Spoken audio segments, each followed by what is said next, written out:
Bonsoir, bienvenue sur Sport Business Africa. Vous le savez déjà, nous sommes la première émission en Afrique traitant des questions relatives à tout ce qui est gouvernance et économie du sport. Vous le savez, chaque premier dimanche du mois, bien évidemment, nous vous livrons un numéro un peu spécial que nous avons appelé Sport Business Africa, le MAG. 26 minutes ou 30 minutes tout au moins, dans les méandres même de ce que représente aujourd'hui l'économie et le management du sport à travers l'Afrique et partout dans la francophonie. Installez-vous confortablement, on se prend juste après cette virgule.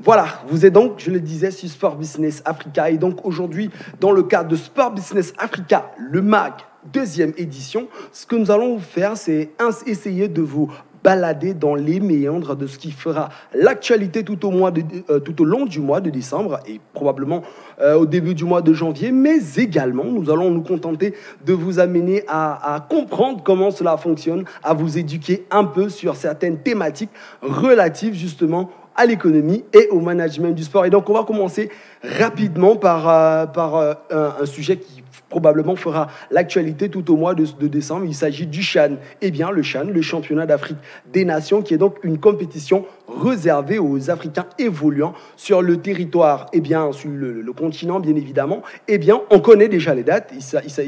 La compétition va se jouer du 4 au 25 avril 2020. On connaît déjà le lieu au Cameroun, mais il y a encore quelques petites incertitudes sur les sites de la compétition. Il y a un site qui a été retenu, enfin qui aurait pu être retenu justement pour l'organisation de cette compétition, mais ce ne sera malheureusement pas le cas. Il s'agit du site de Bafoussam qui annonce plutôt fière allure, comme nous le démontre, comme nous le montre dans ce reportage que signent donc pour nous nos confrères d'Africa 24. C'est ici, dans la ville de Bafoussam, chef-lieu de la région de l'Ouest, que se déroulera certains matchs de poule de la prochaine Coupe d'Afrique des Nations de football, prévue en 2021 au Cameroun. Et c'est sur cette pelouse du stade Omnisport de Bafoussam, situé à la sortie nord de la ville, que les populations de la région des Hauts-Plateaux donneront rendez-vous pour la première fois de leur histoire au continent africain. À côté de ce stade, nous avons un stade d'entraînement de 1000 places assises couvertes qui est pratiquement terminé. Nous attendons la pose de la piste dans les jours à venir et nous pensons que nous aurons atteint les 100% du côté du stade d'entraînement. Pour ce qui est des alentours du stade, nous avons un parking de 2080 places. Considéré comme la plus importante infrastructure de football de la région, le stade Omnisport de Bafoussam, avec une capacité d'accueil de 20 000 places, a déjà ouvert ses portes aux équipes du championnat local de première division. Une avancée significative pour le développement du football, selon certains acteurs majeurs de la région. Sa conception, elle est très bien bâtie, c'est un très beau stade. Et au niveau des gradins, c'est bien également. Le seul bémol qu'on peut avoir, c'est au niveau des tribunes, parce qu'on souhaiterait que ça soit couvert, parce que quand il fait chaud ou alors qu'il pleuve, les spectateurs seront un peu mal à l'aise. Et au niveau de l'aire de jeu, c'est un très bon gazon. Les gars prennent du plaisir à jouer là-dessus. Écarté dans l'organisation du championnat d'Afrique des Nations prévu en avril 2020, le stade Omnisport de Bafoussam est en pleine phase de finition, notamment en ce qui concerne le stade d'entraînement de 1000 places et les alentours dédiés au parking.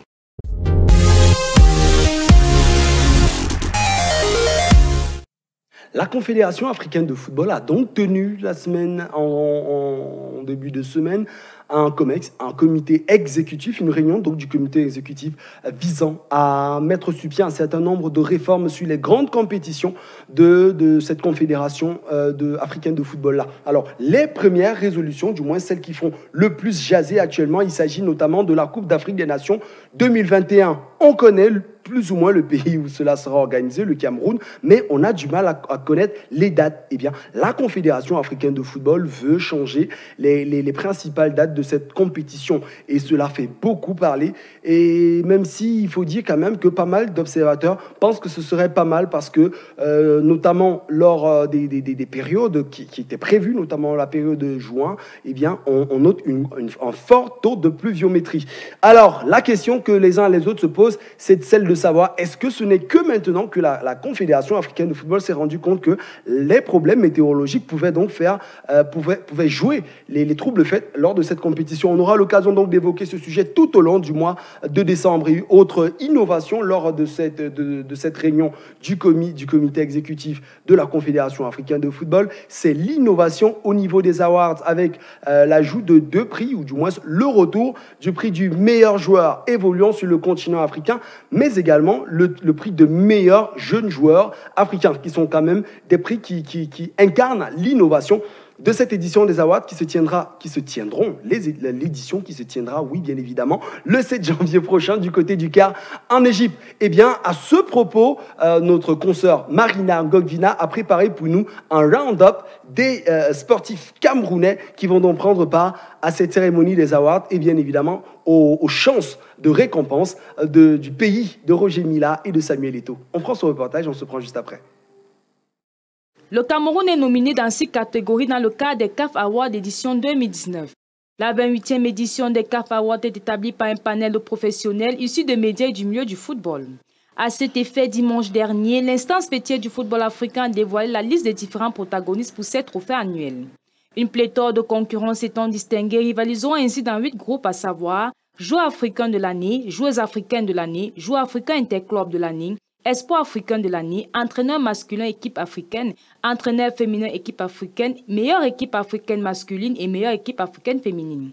Plusieurs représentants du vert rouge font ainsi office de candidats. Dans la catégorie Ballon d'or africain de l'année, l'on retrouve à juste titre le gardien de l'Ajax Amsterdam, André Onana, ainsi que le capitaine des Lions indomptables, Eric Massim Choupo-Moting, dans une liste où l'on retrouve également le Gabonais Aubameyang, Sadio Mané, Mohamed Salah ou encore Riyad Mahrez. Côté féminin, les ambassadrices Chouka Diarra et la lionne indomptable Gabriela Boudi-Onguéné compétiront face à Assasia Oshoala du Nigeria ou encore Elisabeth Ado pour ne citer que celle-là. D'une catégorie à une autre, cette énième édition voit le retour du prix du joueur local de l'année sous la forme du joueur africain interclub où Franck Combe représente valablement le Cameroun. Chez les moins jeunes, à suivre les résultats côté espoir jeune africain avec le meilleur joueur de la Coupe d'Afrique des Nations U17, Siv Régine Voué, concourant avec d'autres jeunes talentueux. La sélection féminine du Cameroun est nominée parmi les meilleures nations africaines. À l'origine, sa brillante prestation en Coupe du Monde français au mois de juin dernier. L'homme fort de cette équipe féminine du Cameroun, le tacticien Alem Djemfa, est par ailleurs en compétition dans la catégorie de l'entraîneur équipe féminine africaine de l'année. Au soir du 7 janvier 2020 à Ouganda en Égypte, les Lions indomptables seront fixés sur la couleur de leur récompense. Or, argent ou encore bronze.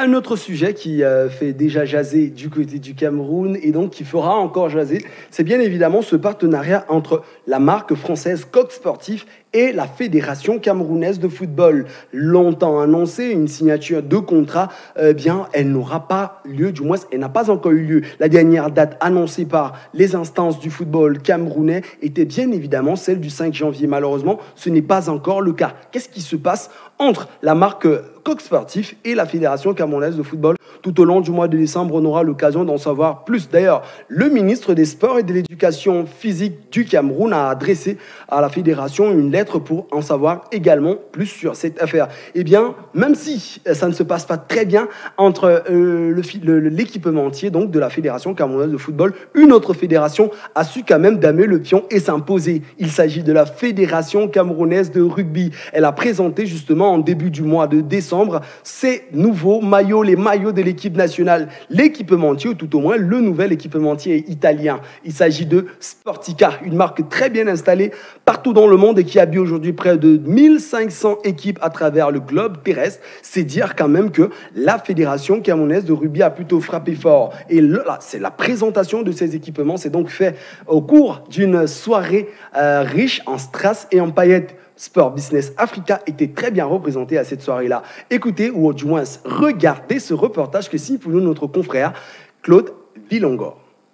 C'est un kit de près de 20 articles de marque Sportica, composé de 3 maillots, vert, jaune et blanc pour les compétitions, 2 tenues d'entraînement, une tenue de free time, des survêtements, polo et innerwear, 10 ballons personnalisés, des plots et 2 sacs, ainsi que des paires de godasses. La Fédération camerounaise de rugby a présenté ses équipements le 26 novembre dernier à Douala. La Fédération n'a pas signé avec Sportica. c'est Intermanagement qui est un partenaire qui nous amène Sportica. Je pense qu'au sortir de cette cérémonie, nous allons mieux nous asseoir pour planifier l'avenir du Cameroun et le futur avec Sportica. Pour le représentant de la firme italienne en Afrique, c'est un engagement patriotique. Pour un premier temps, c'est la patrie. Moi, je le fais parce que je suis fier d'être Camerounais. Et je crois au sport camerounais. Je sais que les jeunes Camerounais peuvent faire de grandes choses. Et j'ai laissé filer beaucoup de choses dans ma vie. Et je me suis dit, bien, je me mets au service de mon pays, quoi. L'acquisition de ce matériel vient véritablement marquer le nouvel envol du rugby camerounais après près de 10 ans de crise. Longtemps, on n'avait pas d'équipementier. On pouvait aller acheter les vêtements, les équipements dans n'importe quelle boutique. Mais Dieu, grâce soit rendu à Dieu parce qu'aujourd'hui on a un équipementier. Nous sommes très fiers, les mots manquent même déjà. Pour voir la fédération aujourd'hui en train de renaître. Depuis 8 ans, on a été renfermés. Maintenant, on va exploser. On va se préparer maintenant en conséquence de remporter aussi tous les titres avec le soutien de notre fédération. Cette cérémonie a également été l'occasion pour l'équipe dirigeante d'afficher son ambition. Nous avons une mission, c'est de relever le rugby camerounais. Chacun, n'est-ce pas, fera son bilan à la fin. Pour nous, aujourd'hui, c'est de tout faire pour que le rugby retrouve sa place sur le plan international. La sélection nationale dispute un match amical ce dimanche à Brazzaville et l'ouverture de la saison proprement dite est imminente avec les tournois de rugby à 7 et à 15.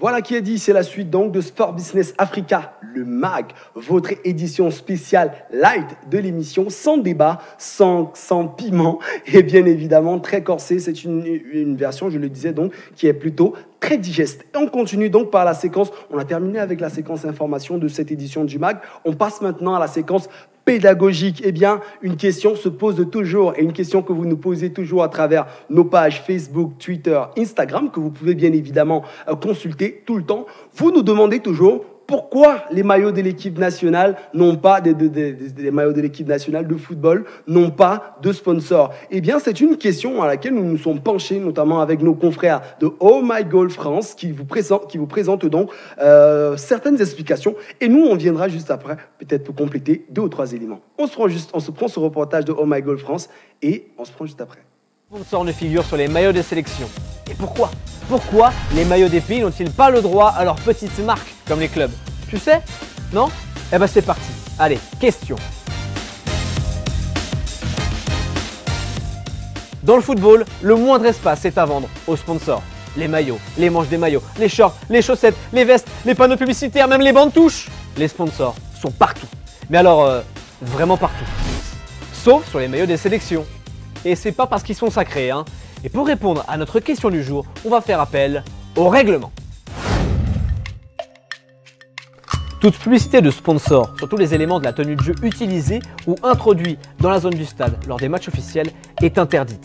C'est pas moi qui l'invente, c'est écrit dans le règlement de la FIFA. Elle refuse que le Brésil sacrifie son jaune ensoleillé, que la France sacrifie son bleu marine ou que l'Angleterre ne gâche la pureté de son blanc. Mais on sait pourquoi? Est-ce qu'on sait pourquoi? Eh ben oui, et on passe tout de suite au pourquoi. Alors évidemment, ce n'est pas pour les belles couleurs des maillots des pays que la FIFA interdit les sponsors sur les maillots des sélections nationales. C'est surtout pour ne pas froisser ses partenaires.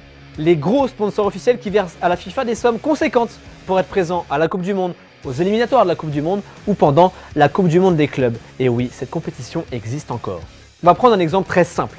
Si la FIFA autorise les sponsors sur les maillots des pays, que le Brésil va en finale, c'est le sponsor de son maillot qu'on va retenir et pas la marque de chaussures ou de soda autour du terrain sur les panneaux publicitaires. Eh ouais, c'est pour ça que la FIFA ne veut pas de sponsor sur les maillots.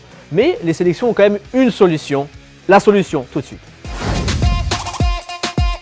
En fait, les sélections peuvent afficher leurs partenaires sur leurs vestes ou leurs t-shirts d'échauffement lors des matchs amicaux, des éliminatoires à la Coupe du Monde, à la Copa América, à l'Euro, mais pas pour les phases finales des compétitions de la FIFA. Et c'est donc pour ça que tu vois ce genre d'image. Un maillot de match nickel, sans fioriture. Un maillot d'échauffement où ça commence à sentir le spot de pub. Ou carrément le papier peint. Voilà, papier peint tranquille. Et ne pas pouvoir mettre de sponsor sur les maillots, c'est un gros manque à gagner pour les sélections. Quand tu sais que le Real Madrid touche 70 millions d'euros par an pour avoir ce sponsor sur son maillot, imaginez combien pourrait toucher l'équipe de France, championne du monde en titre. Elle peut seulement se consoler avec son contrat équipementier de Nike, estimé à 50 millions d'euros par an jusqu'en 2026. Elle a aussi d'autres sponsors qu'elle met sur ses habits d'entraînement. Mais l'absence d'un sponsor maillot est un manque à gagner pour les pays. Mais du coup, cette question en pose une autre. Donc, pas le choix, on remet le jingle, allez c'est parti. La réponse est non. Regarde, si on prend les chiffres de vente du Barça. En 2005, le club n'avait pas de sponsor et a vendu 900 000 maillots. L'année de l'arrivée d'UNICEF sur le maillot, que le Barça payait et non l'inverse, les ventes ont augmenté et sont passées à 1,1 million. Et à 1,2 million avec Qatar Airways. Alors si les pays mettent des pubs sur leur maillot, rien ne dit que les ventes vont chuter. Allez, conclusion. La FIFA interdit les sponsors sur les maillots des pays pour ses compétitions officielles, mais les sélections peuvent les mettre sur les vêtements d'échauffement ou les vêtements d'entraînement. C'est un manque à gagner, mais c'est comme ça. Surtout les puristes diront qu'on ne touche pas au maillot sacré de l'équipe nationale. Ils ont peut-être pas tort, hein. Qu'en pensez-vous? Dites-nous en commentaire. Maintenant que tu sais tout, on n'a plus qu'à se donner rendez-vous la semaine prochaine. En attendant, Matt du foot et sur Oh My Goal, c'est mieux.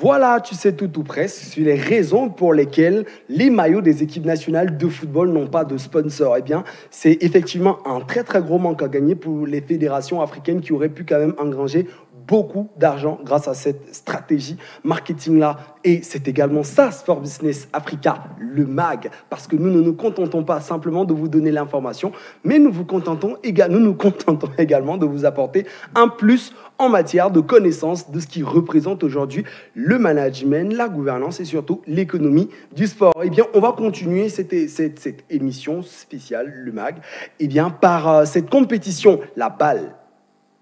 Vous n'avez jamais entendu parler. Basketball African League, eh bien, tenez-vous tranquille. Il s'agit du premier tournoi professionnel panafricain de basketball, eh bien, organisé par la NBA en partenariat avec FIBA Afrique. C'est quelque chose d'assez incroyable. C'est une grosse innovation et surtout inédit pour l'histoire même du basketball africain. Il faut dire que désormais, les basketteurs auront des salaires, ils seront traités un peu comme leurs confrères qui évoluent du côté des États-Unis, peut-être avec moins d'argent, mais ce sera une compétition très médiatisée et très populaire. On parle d'un chiffre d'affaires estimé à près de 200 millions de dollars que pourrait donc générer la FIBA et NBA lors de cette compétition chaque saison. Ce qui est une bonne nouvelle pour les basketteurs africains. Il faut dire quand même qu'un club camerounais s'est qualifié, enfin un club camerounais et un club algérien se sont qualifiés, notamment FAP et GSP, qui se sont donc qualifiés lors de la séance des éliminatoires qui s'est tenue du côté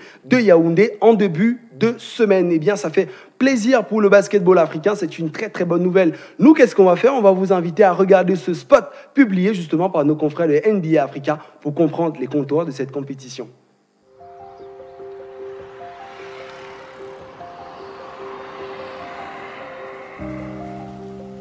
And I looked up at the stars and I visited my father's grave, and it connected you to your past.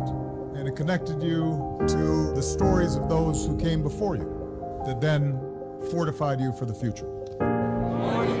This is a great program. They've been doing it for 15 years here already. I just think there's so much potential here in this continent. We're getting the best out of it, and it's been fun to watch.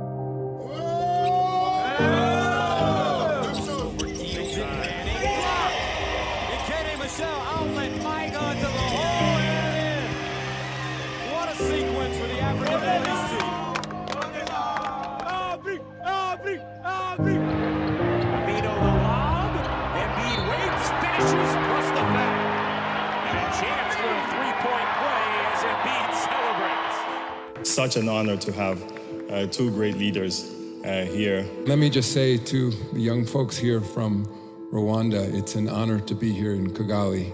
It's my first time in Rwanda. It's a beautiful country you have here. And let me just say, take advantage of this opportunity. You've got to invest a lot of your time and energy, and those who work hard put a lot of hours into it and a lot of thinking into it. Passion actually being giants. This development is not confined to just basketball. 1, 2, 3, 4. This is my team back here, isn't it? I like this game. I hope you know through sport that if you put in effort, you will be rewarded. I hope you learn through sport what it means to play as a team. And that even if you are the best player, your job is not just to show off, but your job is to make your teammates better.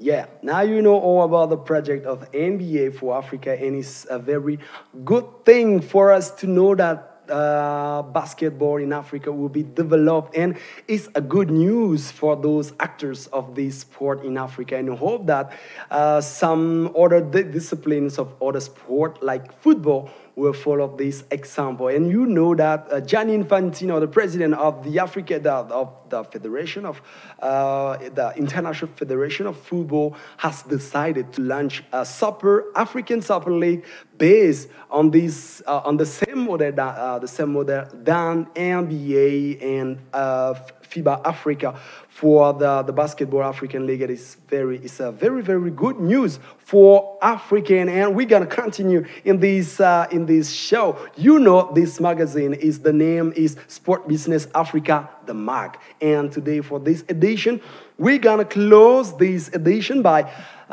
something that you know. Every day you see referees, you know what is VAR, VAR. VAR, Video Assistance Referee. You want to know how VAR function, how the referees of VAR work. It's very important for you to know that. And you know, the main news is that Morocco got the license to use VAR during his championship. And for African, it's a good news. It's proof that we can impact in the development of football around Africa. And now, what we're gonna do, we're gonna bring you inside of VAR. How is VAR function in Africa?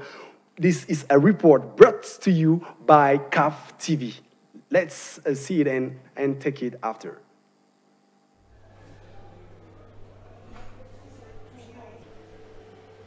Mustafa, you with me? Test, okay, test. Sound check.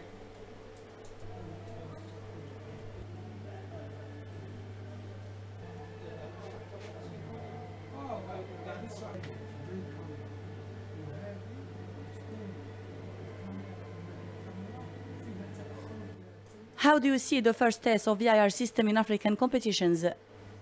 It was a very important big step for Africa and for African refereeing, and so you need to say thank you to the role players involved, to the CAF Executive Committee, the Referees Committee, and Refereeing Department, and all major role players who has made this possible. Because I believe that refereeing is changing around the world, and the VAR system is here to stay. I think many people around the world have asked for video replay to be introduced in football, not to change football dramatically, but just to add to the benefits of getting the decision correct. And just listening to referees and how they speak, you get the feeling that this is the right way to go. So it's important, it is good, and it really felt good to have the first dry run, the first offline test here on African soil with the VAR system. How long it takes from you in training and preparing for the use in the VAR? I think it's difficult to put a time frame to it. It's like any athlete. Some people are able to train and they are ready for running very, very quickly, while others train for a longer time. So it's difficult to put a time frame to how long it will take. But I believe that the more we train, the more ready referees become, the more comfortable they become with the system. And when they are ready and when they are comfortable, then we know the game will benefit, because I think it would be unfair to bring match officials into a situation where the technology is there, but they are not quite ready, because the mistake can still happen. You know, with the VAR system, it doesn't mean that there's no mistake. It just means that we will help to eliminate what the previous trainers called a scandalous mistake. And so we don't want referees to come in here and still miss that, and then people start doubting whether the VAR system is effective or not.